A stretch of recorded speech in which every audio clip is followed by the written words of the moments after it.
اللهم صل على محمد وعلى آل محمد كما صليت على إبراهيم وعلى آل إبراهيم إنك حميد مجيد اللهم بارك على محمد وعلى آل محمد كما باركت على إبراهيم وعلى آل إبراهيم إنك حميد مجيد يا أيها الإنسان ما غرك بربك الكريم হে মানুষ তোমাকে রব্বে কারীমের ব্যাপারে কে ধোঁকায় ফেললো তোমার এই চোখ তোমার এই পা তোমার হাত কোনো গায়ক গায়িকা দেয় নাই যে পা দ্বারা তুমি গান শোনার জন্য যাও অথচ এই পা দ্বারা তোমাকে মসজিদে যাওয়ার কথা ছিল এই চোখ কোনো গায়ক গায়িকা দেয় নাই তোমাকে এই চোখ দ্বারা কোরআন পড়ার কথা ছিল কিন্তু না না তুমি এই চোখ দ্বারা তো কোরআন পড়ো না শুধু অশ্লীল ভিডিও দেখো এই জবান দ্বারা আল্লাহর জিকির করার কথা ছিল এই জবান তোমার মা তোমাকে দেয় নাই কোনো গায়ক গায়িকা কোনো খেলোয়াড় তোমাকে দেয় নাই এই জবান তোমাকে তোমার আল্লাহ দান করেছেন অথচ এই জবান দ্বারা তুমি সদা সর্বদা গীবত করতেছো মানুষের সমালোচনা করতেছো গালি দিতেছো এই জবান আল্লাহ তোমাকে দান করেছেন ওই আল্লাহ তোমাকে মায়া করে মহব্বত করে ডাকতেছেন বান্দারে আমি রবের ব্যাপারে তোকে কে ধোঁকায় ফেললো গুনাহ করার সময় আল্লাহ বান্দাকে ডাকতে থাকেন বান্দারে আমি রবের ব্যাপারে তোকে কে ধোঁকায় ফেললো 10 মাস 10 দিন মা গর্ভে ধারণ করার পরে তো মায়া ওই আল্লাহর কত মায়া যখন আমরা গুনাহ করে ফেলি তখন আল্লাহ বলেন বান্দারে তুই তোর ক্ষমতা দেখাইছস তুই গুনাহ করছস আমি আল্লাহ তোকে গুনাহ করার শক্তি দিছি তোকে আমি নেক আমল করার শক্তি দিছি তারপরেও তুই গুনাহ করছস আমার কথা অমান্য করছস তোর ক্ষমতা তুই দেখাইছস আমার একটা ক্ষমতা আছে আমি আল্লাহর একটা ক্ষমতা আছে বলেন সুবহানাল্লাহ আল্লাহর সেই ক্ষমতা হলো আল্লাহ গফফার মানুষ গুনাহ করে আর আল্লাহ maaf করার জন্য প্রস্তুত এইজন্য আল্লাহ রাব্বুল আলামিন শেষ রাতে প্রথম আসমানে উপস্থিত হন এসে বান্দাকে ডাকতে থাকেন কেউ কি আছো যে তার ক্ষমার প্রয়োজন যে আমার কাছে ক্ষমা চাও আমি ক্ষমা করে দিব আলা মুস্তাগফিরিন ফাগফারা আল্লাহ রাব্বুল আলামিন বান্দাকে ক্ষমা করার জন্য প্রস্তুত এটা হলো আল্লাহর ক্ষমতা আল্লাহ তো আরো ক্ষমতা আছে বান্দা যখন গুনাহ করে বান্দার ক্ষমতা দেখায় আল্লাহ বান্দাকে maaf করার মাধ্যমে আল্লাহর ক্ষমতা দেখায় বলেন সুবহানাল্লাহ এই কারণে গুনাহ থেকে দূরে থাকতে হবে তাকওয়া অবলম্বন করতে হবে কেউ যদি গুনাহ করে তাহলে তার হালাল রিজিক কমে যায় সে হালাল রিজিক থেকে বঞ্চিত হয় কেউ যদি গুনাহ করে তাহলে তার অন্তরের মধ্যে কোরআনের হেলেম থাকে না কেউ যদি গুনাহ করে আল্লাহ রাসূল বলেন যখন কোনো মানুষ একটা গুনাহ করে তার অন্তরের মধ্যে একটা কালো দাগ পড়ে যায় যদি সে আরেকটা গুনাহ করে তাহলে তার অন্তরের মধ্যে আরেকটা কালো দাগ পড়ে যায় এইভাবে যদি গুনাহ করতেই থাকে একের পর একটা কালো দাগ পড়তেই থাকে যদি বান্দা আল্লাহর কাছে তওবা করে তাহলে তার অন্তরটা আগের মতো হয়ে যায় যেরকম পরিষ্কার ছিল এইজন্য আমাদের দ্বারা যদি গুনাহ হয়ে যায় তাহলে সাথে সাথে তওবা করতে হবে সব সময় আল্লাহকে স্মরণ রাখতে হবে যে আল্লাহ রাব্বুল আলামিন আমাকে এত কিছু দান করেছেন আমি আল্লাহর নাফরমানি করার পরেও আল্লাহ আমাকে ধ্বংস করেন না সন্তান যদি ডাকাতি করে সন্তান যদি চুরি করে তারপরেও কি মা সন্তানকে সন্তান বলে স্বীকার করে না অবশ্যই সন্তানকে সন্তান বলে স্বীকার করে যদি শুনে সন্তান অপরাধের কারণে জেলে যাবে মার রাতে আর ঘুম হয় না যে আল্লাহ আমাকে আপনাকে এত নিয়ামত দান করলেন ওই আল্লাহ তো বান্দাকে জাহান্নামে দেওয়ার জন্য বানায় নাই ওই আল্লাহ তো বান্দাকে কবরের আযাব দেওয়ার জন্য বানায় নাই আল্লাহ রাব্বুল আলামিন বান্দাকে সদা সর্বদা ক্ষমা করার জন্য প্রস্তুত বলেন সুবহানাল্লাহ সব সময় তাকওয়া অবলম্বন করতে হবে, আল্লাহর ভয় অন্তরের মধ্যে থাকতে হবে। হাদিস শরীফের মধ্যে আছে عن علي بن أبي طالب رضي الله تعالى عنه أنه قال التقوى الخوف من الجليل والعمل بالتنزيل والقناعة بالقليل والاستعداد ليوم الرحيم হযরত আলী রাদিয়াল্লাহু তাআলা আনহু বলেন তাকওয়া চার জিনিসের নাম। কয় জিনিস? তাকওয়া চার জিনিসের নাম। এক নাম্বার হলো আল খাউফু মিনাল জালিল, আল্লাহকে ভয় করা। চারটা জিনিসের মধ্যে প্রথম হলো আল্লাহকে ভয় করা। ওয়াল আমালু বিত-তানজিল, দুই নাম্বার আল্লাহ রাব্বুল আলামিন কুরআন কারীমে যা কিছু নাযিল করেছেন তা অনুযায়ী আমল করা। তিন নাম্বার হলো ওয়াল কানাআতু বিল কলিল, অল্পে তুষ্ট হওয়া। চার নাম্বার ওয়াল ইস্তি'দাদু লিয়াউমির রহিম, চার নাম্বার হলো আখিরাতের প্রস্তুতি গ্রহণ করা। হযরত মাসউদ রাদিয়াল্লাহু তাআলা আনহু বলেন তাকওয়া তিন জিনিসের নাম। আইয়ুতা আল্লাহু ফালা ইউসা ওয়া আইয়ুযকারা ফালা ইউকফার ওয়া আইয়ুযকারা ফালা ইউনসা। হযরত ইবনে মাসউদ রাদিয়াল্লাহু তাআলা আনহু বলেন এক নাম্বার হলো আল্লাহর আনুগত্য করা, নাফরমানি না করা। আইয়ুতা আল্লাহু ফালা ইউসা, সদা সর্বদা আল্লাহর আনুগত্য করা, আল্লাহর নাফরমানি না করা।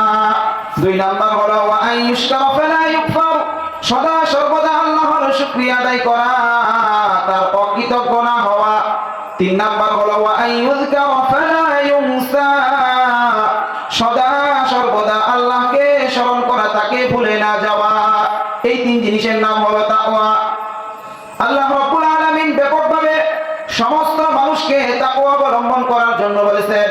সূরাতুন নিসার 1 নম্বর আয়াতে আল্লাহ বলেন ইয়া আইয়ুহান নাসুত্তাকু রাব্বাকুমুল্লাযী খালাকাকুম মিন নাফসিন ওয়াহিদাহ, হে লোক সকল তোমরা তাকওয়া অবলম্বন করো।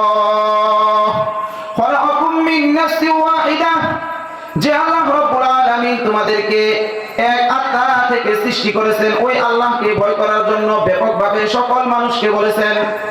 বিশেষভাবে ঈমানদারদেরকে আল্লাহ রাব্বুল আলামিন তাকওয়া অবলম্বন করতে বলেছেন। আল্লাহ রাব্বুল আলামিন বলেন ইয়া আইয়ুহাল্লাযীনা আমানুত্তাকুল্লাহ, হে ঈমানদারগণ তোমরা তাকওয়া অবলম্বন করো। তো ব্যাপকভাবে আল্লাহ রাব্বুল আলামিন সমস্ত মানুষকে তাকওয়া অবলম্বন করতে বলেছেন, বিশেষভাবে ঈমানদারদেরকে তাকওয়া অবলম্বন করার জন্য আল্লাহ আদেশ করেছেন। আল্লাহ রাব্বুল আলামিন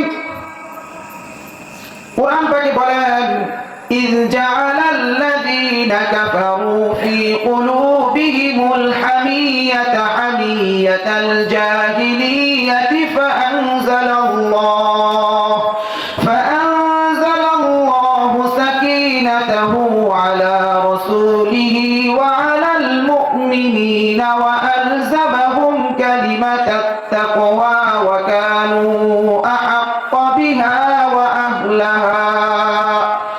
এই কালিমাতুত তাকওয়া লা ইলাহা ইল্লাল্লাহু মুহাম্মাদুর রাসূলুল্লাহ, কালিমাতুত তাওহীদকে কালিমাতুত তাকওয়া বলা হয়। এই কালিমাতুত তাকওয়া একমাত্র মুমিনদের জন্য অবধারিত। আল্লাহ রাব্বুল আলামিন বলেন ইজআলাল্লাযীনা কাফারু ফী কুলুবিহিমুল হামিয়াতা হামিয়াতাল জাহিলিয়াহ, যখন কাফেররা জাহিলি যুগে আত্মঅহমিকা করছিল, অহংকার করছিল, ফী কুলুবিহিমুল হামিয়াতা হামিয়াতাল জাহিলিয়াতি ফাআনজালাল্লাহ, ওই সময় আল্লাহ রাব্বুল আলামিন রাসূলের উপর এবং মুমিনদের উপর শান্তি অবতীর্ণ করতেছিলেন।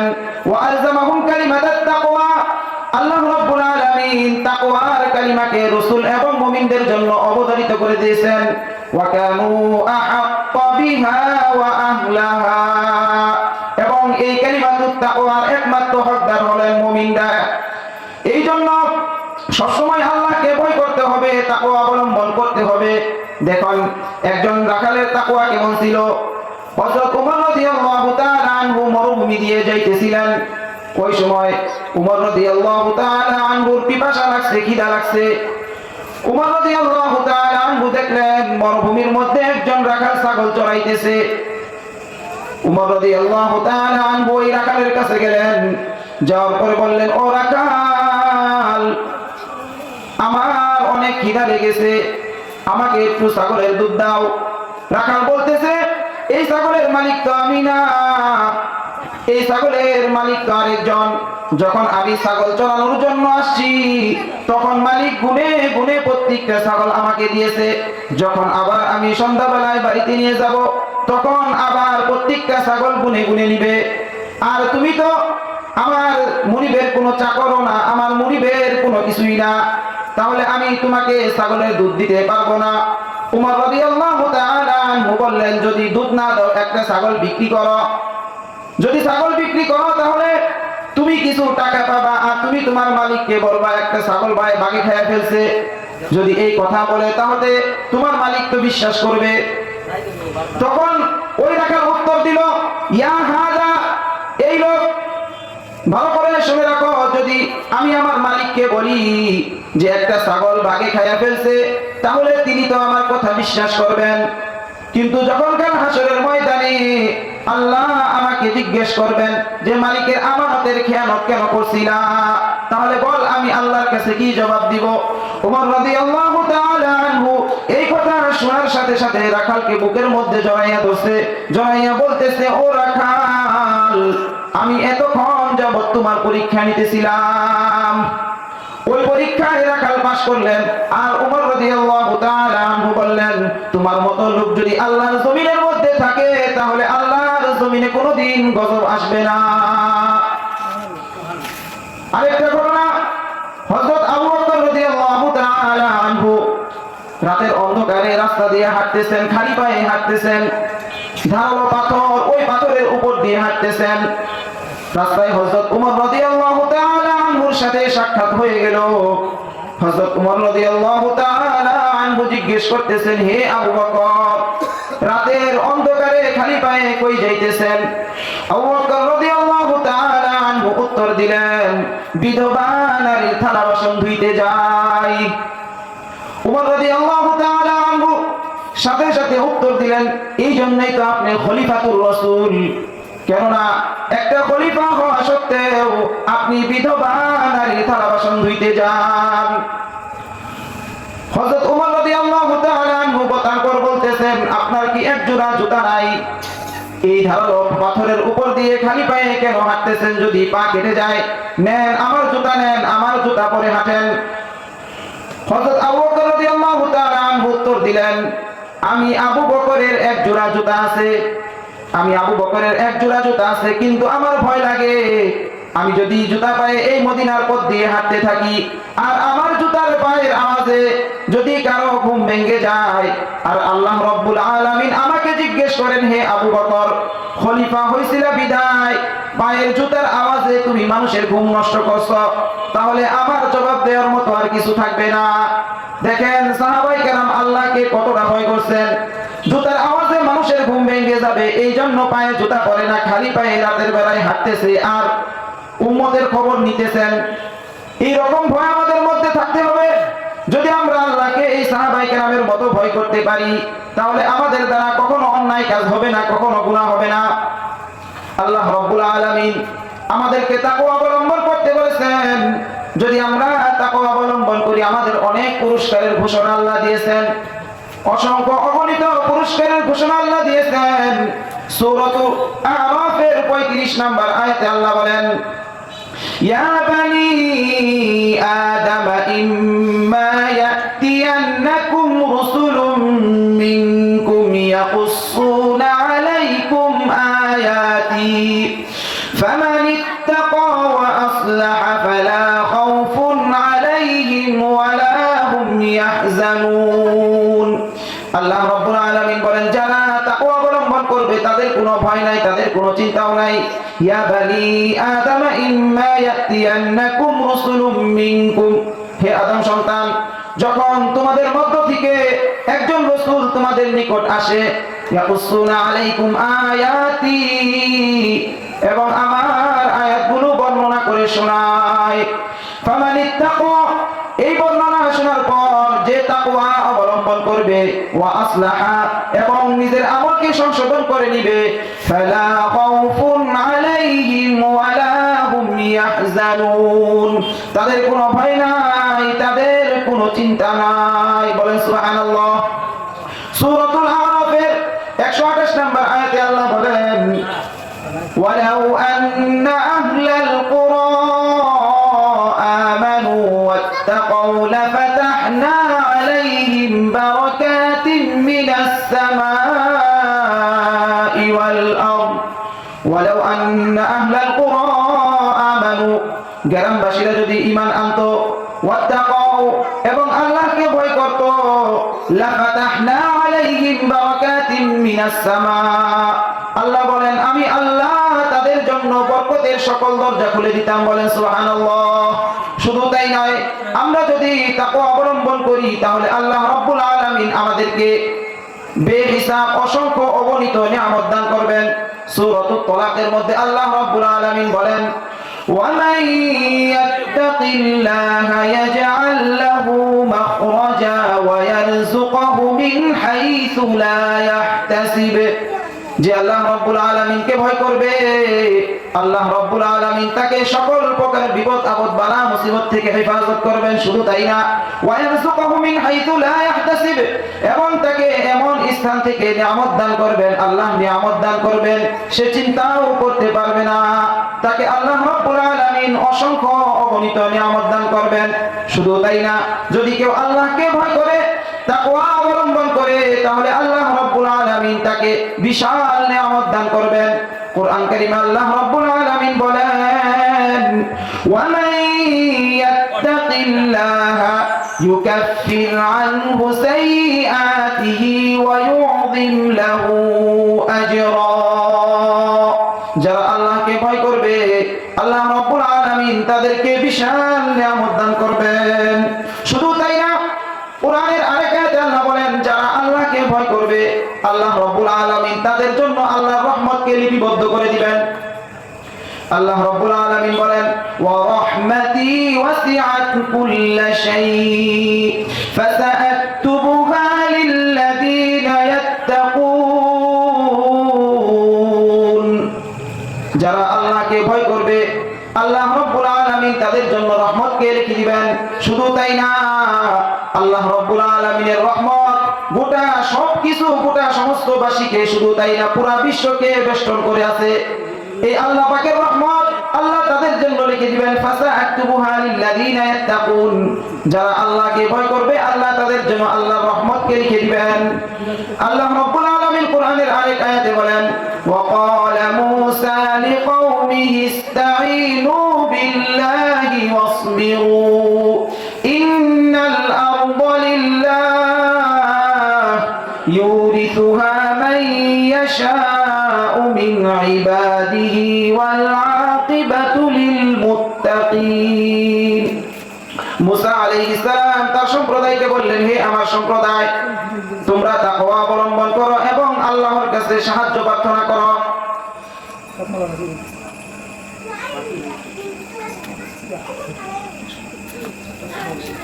আলামিন বলেন যে শুভ পরিণতি একমাত্র মুত্তাকিদের জন্য। وقال موسى لقومه استعينوا بالله واصبروا, মুসা আলাইহিস সালাম তার সম্প্রদায়কে বললেন, হে আমার সম্প্রদায়, ইস্তাঈনু বিল্লাহ, আল্লাহর কাছে সাহায্য প্রার্থনা করো, ওয়াসবিরু, ধৈর্য ধারণ করো, ইন্নাল আরদা লিল্লাহ, এই গোটা জমিন একমাত্র আল্লাহর, ইউরিসুহা মান ইয়াশাউ মিন ইবাদিহি, আল্লাহ যাকে চান এই জমিনের উত্তরাধিকারী বানান, ওয়াল আকিবাতু লিল মুত্তাকিন, শুভ পরিণতি একমাত্র মুত্তাকিদের জন্য। শুধু তাই না, যারা তাকওয়া অবলম্বন করবে আল্লাহ তাদেরকে ভালোবাসেন। সূরাতুত তাওবার 4 নম্বর আয়াতে আল্লাহ বলেন, ইন্নাল্লাহা ইউহিব্বুল মুত্তাকিন, যারা মুত্তাকি মুত্তাকি তাকওয়া অবলম্বন করবে আল্লাহ তাদেরকে ভালোবাসেন, বলেন সুবহানাল্লাহ। শুধু এখানেই শেষ না, আল্লাহ রাব্বুল আলামিন আরো সুসংবাদ দিয়েছেন, যারা মুত্তাকি তাকওয়া অবলম্বন করবে আল্লাহ সদা সর্বদা তাদের সাথে থাকবে। আল্লাহ রাব্বুল আলামিন বলেন, ইন্নাল্লাহা মা'আল্লাযীনা তাকাও ওয়াল্লাযীনা হুম মুহসিনুন।